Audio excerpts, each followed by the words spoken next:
Welcome to another edition of From Beyond Champaign, an Illinois basketball podcast. I'm Cody. You can follow me on Twitter, Instagram, and TikTok at Cody_CHGO.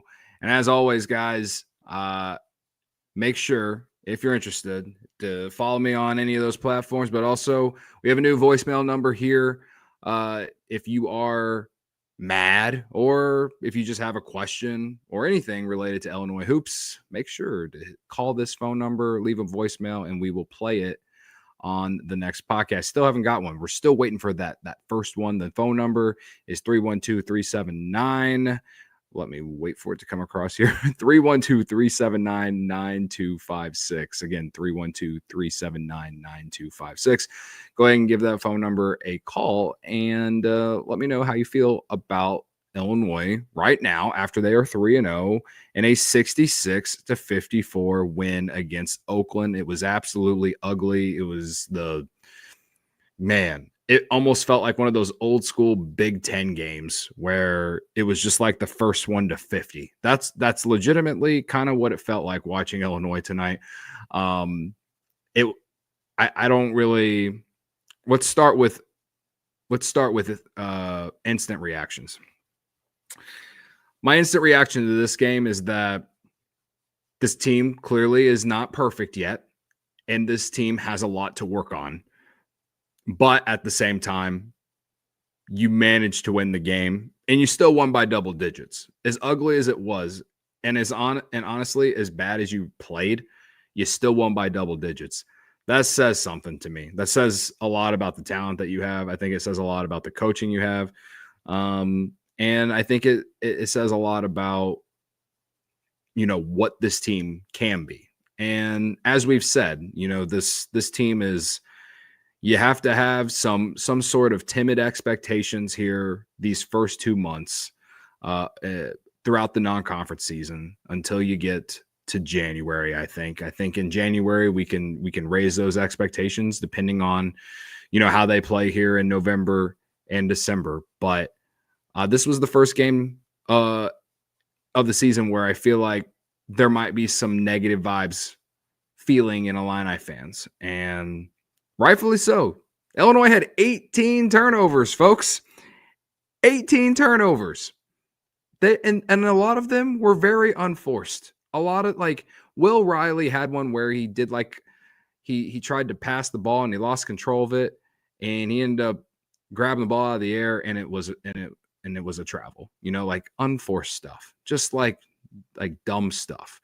Kasparis, after being 2 rebounds away from a triple-double against SIUE tonight, he didn't make a shot. He was 4-4 from the free throw line. I'll give him credit there. But he had 5 turnovers, managed to get 6 boards and 3 assists. It was not a great game for Kasparis. He looked young. He looked like he was, he looked like he was kind of lost out there for a little bit. Brad Underwood said in that post-game interview on the Big Ten Network that they hadn't even really practiced going up against the zone, and Oakland played a lot of zone.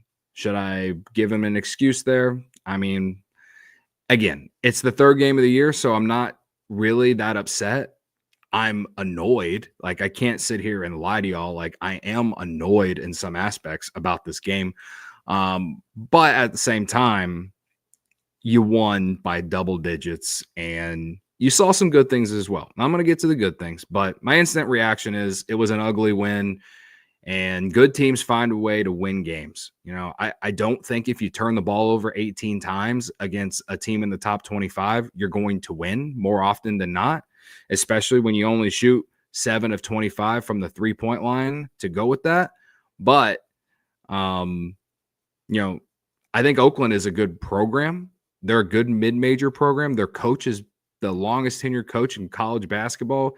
He's had the same mentality with that, coaching mentality with that program for God knows how long. And so he just has everything perfected in there. And you saw that in the NCAA tournament last year. They were one of the teams that were kind of a Cinderella, Oakland was. And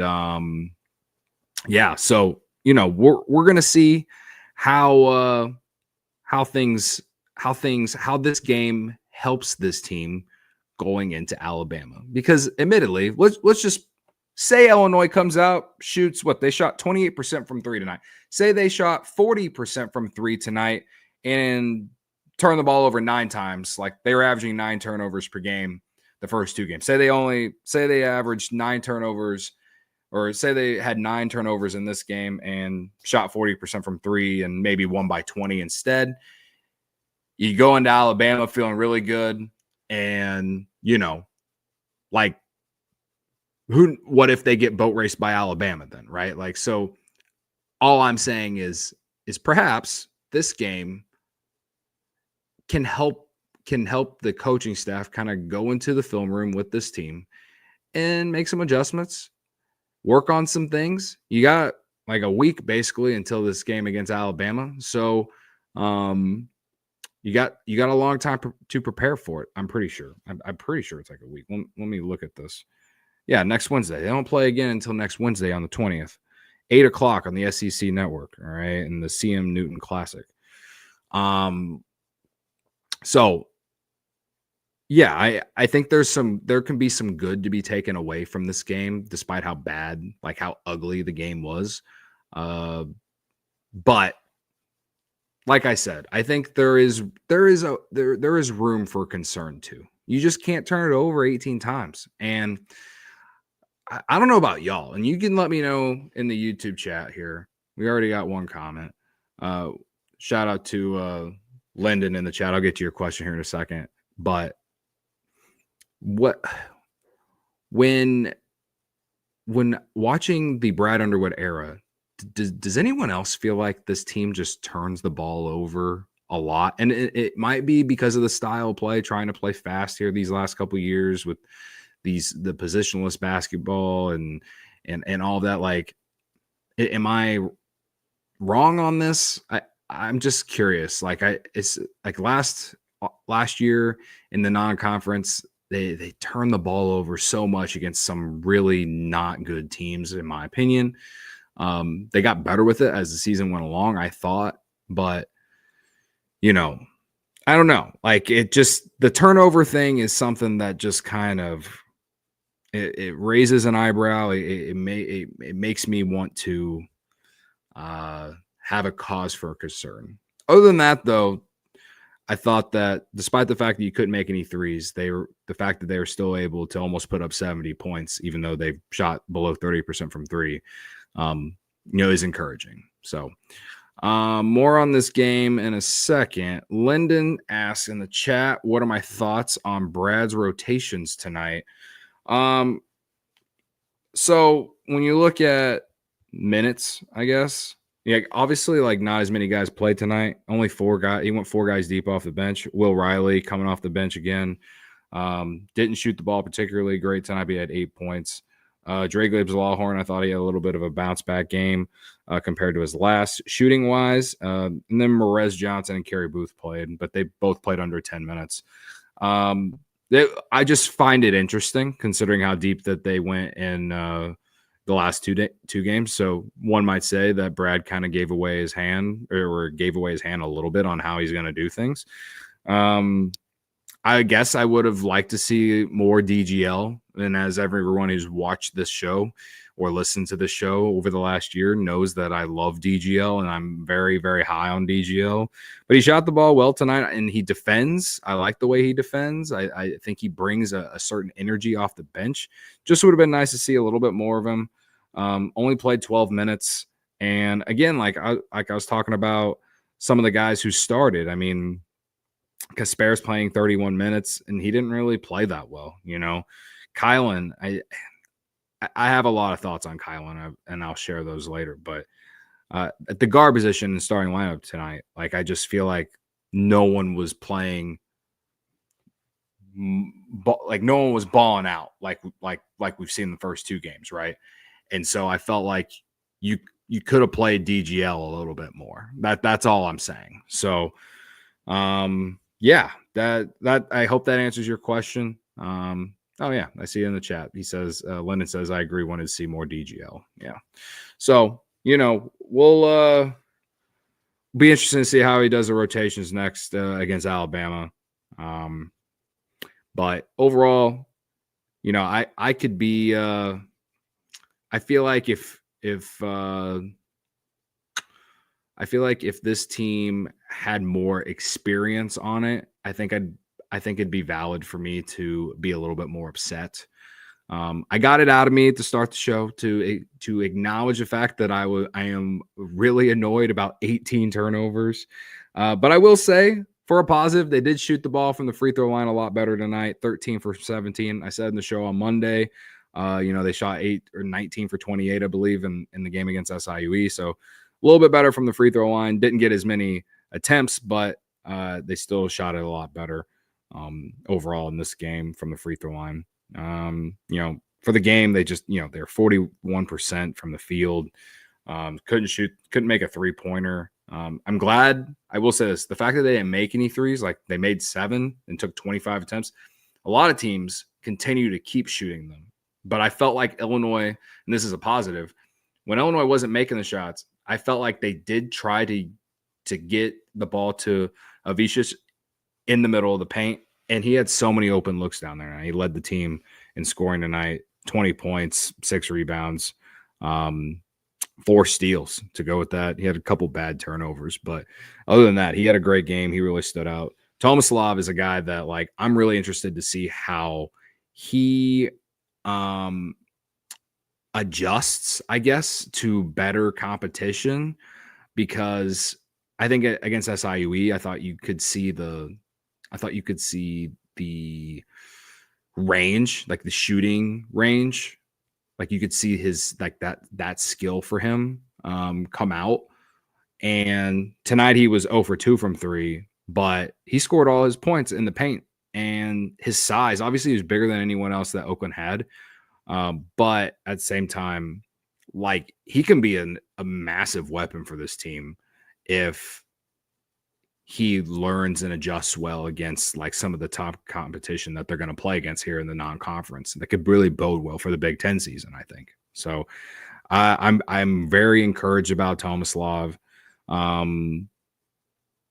He for sure his best game as an Illini to this point, I think. He has a really soft touch. Like he went 9 for 14. I know in the second half, I feel like he missed a few of those like little, I wouldn't even call them jump hooks. They're more like little teardrops, I guess you could call, like a little whoop. I don't, for anyone listening on the podcast, you're not going to know exactly what I just did, but they were begging him to take those shots, like the way that they were playing defense. Like anytime Illinois got it to him at the top of the free throw line or just in the paint, like the shot was right there, and more often than not, he hit it. So you're seeing that he can be efficient. You're seeing that he has really good footwork, I think. And honestly, in many ways, like, it's kind of a breath of fresh air, considering, I feel like Kofi Coburn was such a fun player to watch. He was a monster down there, right? But he struggled with passing out of the post.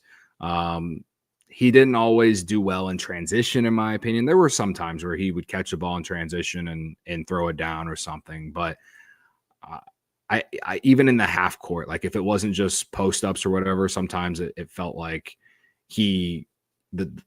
it felt like the footwork wasn't nearly as good. Maybe I'm wrong on that. I'm not some like giant expert, but he just looks more smooth out there with like just his entire game, and if that makes any sense. Like Kofi was a very raw player when he first came through, but he was so big and strong that he just kind of did whatever he wanted to do. And Ivisic is someone that I feel like that's why I say, like, once we get into bigger competition, it'd be interesting to see how he adjusts to playing against bigger guys, better competition. So that's where I am on him. Excited for his future. Another guy that I'm like starting to really get excited about, and maybe some of y'all were already excited about, Ben Humrichous. I keep trying to not mess his name up, and then I catch myself and I feel like I'm saying his name wrong. Humrichous. I was watching, or not watching. I came across on Twitter yesterday. Humrichous was in Jonathan Giovanni's, I think that's how you say his name, ESPN draft analyst. Humrichous was in his mock draft, like his first mock draft he's put out in however long, the latest mock draft that he's put out. He had Humrichous potentially getting drafted at number 58. And I was watching the Sleepers media. Well, I wasn't watching their entire show, but I was watching their, they put a video up talking about it. You know how they put all the separate videos up on YouTube. And I was watching those guys talk about it. And it got me thinking, I kind of want to follow where he's ranked all season, because this guy was an NAIA. I can't talk. This guy was a NAIA player, for 3 years, somehow gets into Evansville, and now he's playing for a potential Big Ten title winner here in his last year of college basketball. And it's just an incredible story. And I think he's played well so far. He had another great game, and I would have had an even better game if he would have made a few more threes. I thought he brought a lot of energy to the team early on. He finishes with 10 points, 6 rebounds, 2 of 7 from 3, only and shot 3 of 9 in general. But I thought his defense, the rebounding specifically. He even had a really nice block in transition. Illinois actually tweeted it out. I don't know what he's going to be for this team long term. I think he's very versatile. His ability to be able to shoot the three, kind of drive the ball and all that, he makes him a very interesting, versatile piece for this team. I didn't really know what to expect for him this year, but you can see why he's on this team. You can see why Brad Underwood and his staff targeted this guy. And if he makes threes consistently, like he did the first 2 games, he hit 2 tonight, so it's not like he didn't make any. But if this guy can be a 35 to 40% 3-point shooter for you, I mean, he's going to be a very valuable veteran piece for you, because he's one of the few older guys on this team. And I just think he's played very well. And again, I love the story. I kind of want to follow all the different mock drafts all season to see where this guy's in. So to see that on an ESPN one, to see him being in that, I think it's just it only makes the story even better. Personally, I don't think he's going to get drafted, but who knows? Who knows? No one thought Marcus Domask was a NBA player, and he's in the G League. That's all I'm saying. He's there. He could potentially get a call from someone, the Bulls in this instance, right? So I've always believed that Illinois is a developmental program. I really, really have. And, they could really help develop his game more. And who knows, maybe things change with him, and some scouts see more in him than what the general consensus sees. So let me know what you guys think about that. But yeah, Ivisic and Humrichous, huge tonight for Illinois. If those guys don't do what they do, they don't win this game. And good to see the front court have a good night. Lyndon in the chat says, "What's my thoughts on Carey Booth?" That's a good question, Lyndon. I really don't have thoughts on Carey Booth yet. I legitimately, I don't. I'm still trying to figure out what his role is going to be on this team. And, 4 minutes tonight off the bench. He's probably going to be that 10th guy, the 9th or 10th guy. I think him and Morez Johnson are going to be those last 2 guys. I feel like Morez Johnson will be kind of like that Dane Danger role of last year. And who knows, maybe he emerges into a bigger role as the season goes along, because he's so talented. Yeah, I mean, I think that I feel like those 2 guys are the last 2 guys off the bench at this point. We'll see how things go against Alabama and as we move along. All right, we'll use your other comment, Lyndon, as to this next segue. He says, I expected more offensively tonight from Boswell. And listen, before I say what I'm saying, just know I know that it's been 3 games. I know that it's been 3 games, okay? I know that it's been 3 games. And he's a junior, and he's getting acclimated with a new program and all these things. But you can't sit here and deny the fact that Kylan Boswell has been what's the word? He's underperformed, or just been I feel left leaving I feel like I'm wanting more at the end of games from him. Now, I will give him credit for this. In the first half of tonight's game, Oakland went on a 10-0 run. He hit a 3 to kind of snap that run that they went on, and then Illinois proceeded to answer back with their own run. And then he hit another 3 late in the second half when it felt like maybe Oakland was trying to they were trying to get it into single digits or whatever, and he hit a big 3. That said, he also had a transition 3 where he stepped into it, like literally no one in front of him. And it was one of the, I watched the highlights from him at Arizona. It was one of those transition 3s where he brings it down. Everyone's running to the paint to try and protect the rim or get the rebound. And he just pulls up for 3. He did it 1,000 times at Arizona last year, or in his time at Arizona. And he did it tonight one time I saw from what I remember. And he almost threw up an air ball, okay? Wide open. No one even coming at him. So I am expecting more. They need him to be a leader on this team. They need him to be a leader. So I want to believe that he's just trying to facilitate right now, but he can't play like this against Alabama. If they want to have any chance to beat Alabama, he's got to A, be more aggressive, B, shoot better, and C, can continue to play the really good on-ball defense that he's been playing. I think those are the 3 things. I ended it with a positive because I do think he's been playing really good on-ball defense. I do think everything that I've said about him before the season started, I still believe all of that. But these first 3 games, they have been underwhelming. I'm just being honest with you. I expect more. And if this team is going to get to where they need to be or where they want to be in March, he has got to be a guy who quote unquote breaks out for this team. I put up a video or did a show 3 weeks ago and asked the question, is Kylan Boswell primed for a breakout season? And I just feel like he has every opportunity to break out, so we'll see, man. We'll see. Again, Alabama is going to be such a big test for this team, and I'm going to go in with low expectations, but yeah, Kylan Boswell, 2 of 8 tonight, 2 of 6 from 3.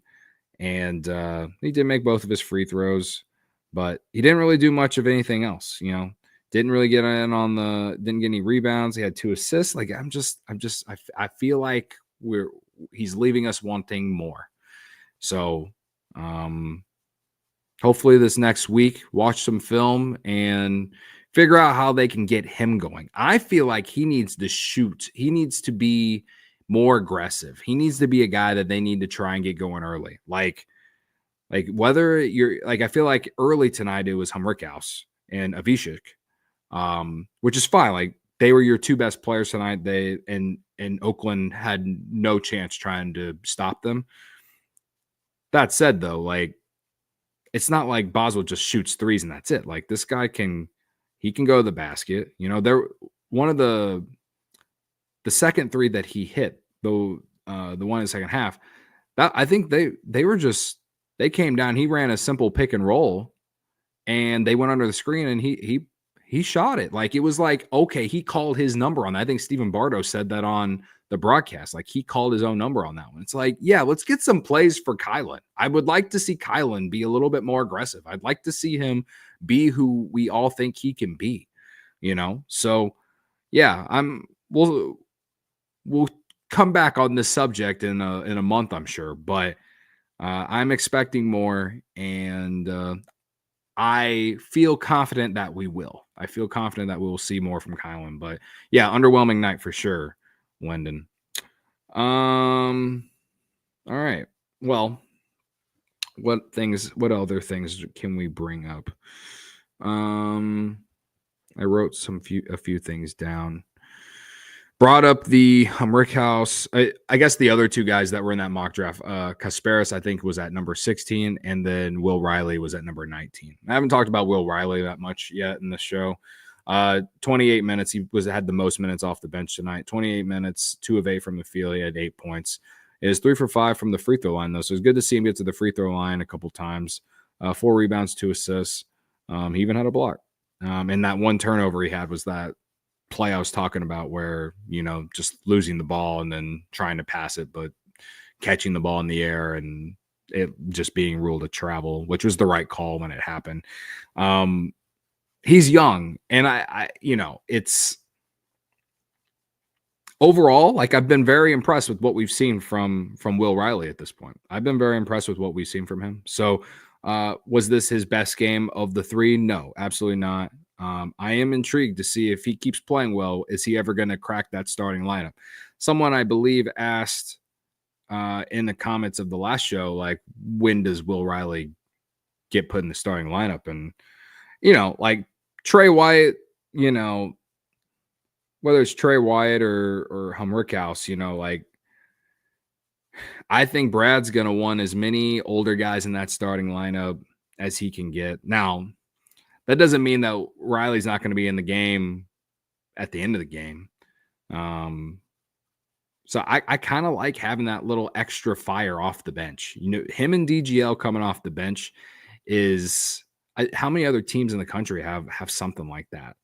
You know what I mean? And I'm sure there are plenty of them, but do they have a guy that could potentially go in the top 20 of the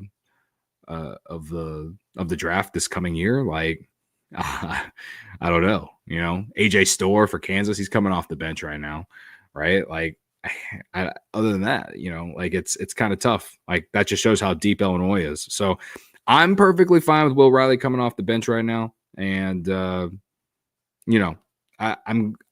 glad. I'm happy to see him go. Like, you're seeing a lot of the bumps in the road. You can see sometimes he takes some ill-advised shots, this and that, but when he's not afraid to shoot. He has confidence. I think Bardo said it on the broadcast, or no, it wasn't Bardo. It was a Big Ten post game. The guy who went to Purdue. I always forget his name, but he said something about, man, I wish if I had the confidence of Will Riley, I'd who knows what I'd be doing, but I'd be doing something great because he's just not afraid to shoot the ball. And he has a confidence. And I love that about a freshman, especially because clearly he knows that he's good at basketball. So, yeah, I continue to be a little encouraged about Will Riley as well. So, all right. Well, we're about 30 minutes in. If you guys, we have a little bit of a small crowd here, but if anyone has any questions real quick before we get out of here, make sure to drop them in the live chat. I believe you guys can send super chats now. If you want to send a super chat, it would mean a lot. It only helps me out for sure. But either way, I'll read your comment. We'll go through it together. And overall, like, I'm feeling pretty good going into Alabama. As much as I complained in the first 10 minutes of the show, I do think that he is, or this team will learn from their mistakes in this one and perhaps take some of that into this next game. And I think Brad will have them ready. I think Illinois can find a way to at least hang around. I can't sit here and say they're going to beat Alabama, but I think they can hang around with Alabama, and it'll be tough, and it's going to be in a tough road environment. But this has been a game circled on the schedule for a while for me, and this is going to be a real, like, measuring test. Like, how good can we be, or how how far are we from where we want to be? Because as fun as it was to watch these first 3 games and kind of go through the ups and downs and, me bitching about 18 turnovers tonight. I think when we see how they play against Alabama, that will have, I think that might set some expectations for the team, for fans. Like, we'll be able to be like, okay, this is where we're at. This is where we need to go,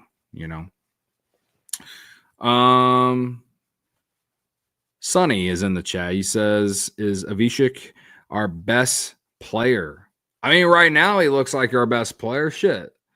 I feel like he's played well in every single game. I think he's a guy that he's one of the few big men that Illinois has had in recent years that I feel like can kind of do a little bit of everything.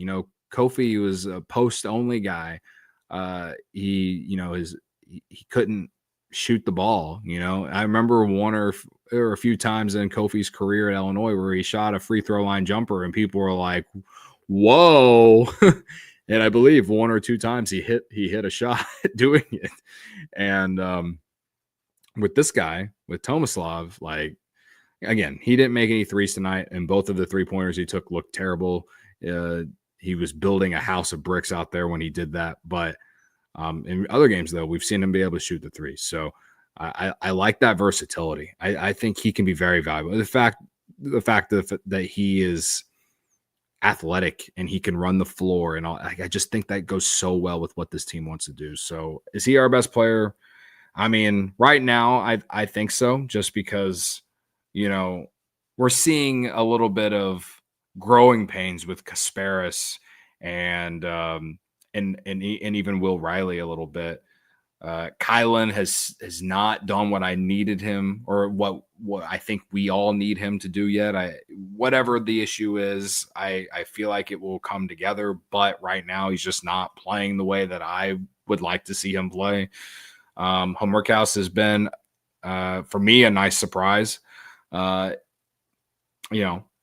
shoot as well tonight, but he has been shooting the ball well. So that's a nice piece. But I think in terms of being able to do so many different things, versatility and scoring and rebounding as well, I would say Tomislav is our best player right now. There's no doubt in my mind. Lennon says, I feel like each game we will have a different top performer. And I mean, I think that's what's cool about the depth they have. I mean, at some point we will get a Merez Johnson game or something like that. You remember last year when like Dane had like one or two of those random games. I think Dane had like a Dane Danger game in the NCAA tournament, but there was a regular season game too where he just went off. Like, I think that the depth on this team just like, it really is. It does make you dream a little bit, because all these guys are threats. Like, as much as I'm sitting here complaining a little bit, like, I think Kasparis will be better. And I think we'll see a lot more of like what we saw against SIUE, and even though he struggled in this game, I thought he made some really good plays at the end of tonight's game that showed like, this guy is going to be a dog for us. That no-look pass he had to Tomislav at the end of the game, that final like 3-4 minutes, was incredible. Like, it was a beautiful play, right? He finds a way to make winning plays, and he always seems to make the right play, right? He had some mistakes tonight. He's young. Felt like he was maybe pressing a little bit. I remember Brad having to pull him off to the side in the early part of the second half and just told him to slow down, because they came out and turned the ball over like 3 or 4 times the first 2 minutes.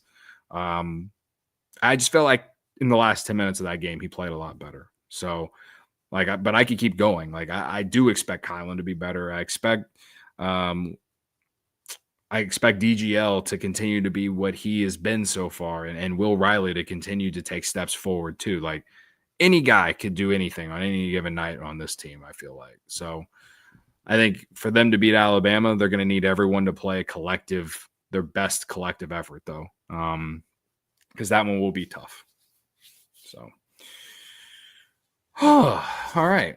Well, I don't know if I'll have another pod the rest of the week since they don't play. Maybe if some news drops, maybe, I don't know, like, I doubt it, but if anything, we'll have a show on Monday and maybe go over just maybe a little preview show for Alabama. Maybe I can find a guest that covers Alabama and have them come on.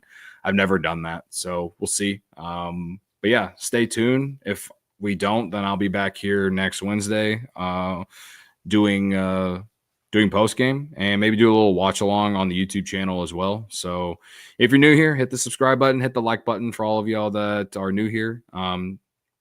Yeah, we've had the engagement's been really fun to see so far early part in the season. You can tell that the fan base is really, really excited about the team, and we're ready to ride this roller coaster. So I am excited to see where we go, and hopefully we have a lot of fun doing it. All right. So I appreciate y'all's support, and I will see y'all next time. And as always, guys, ILL.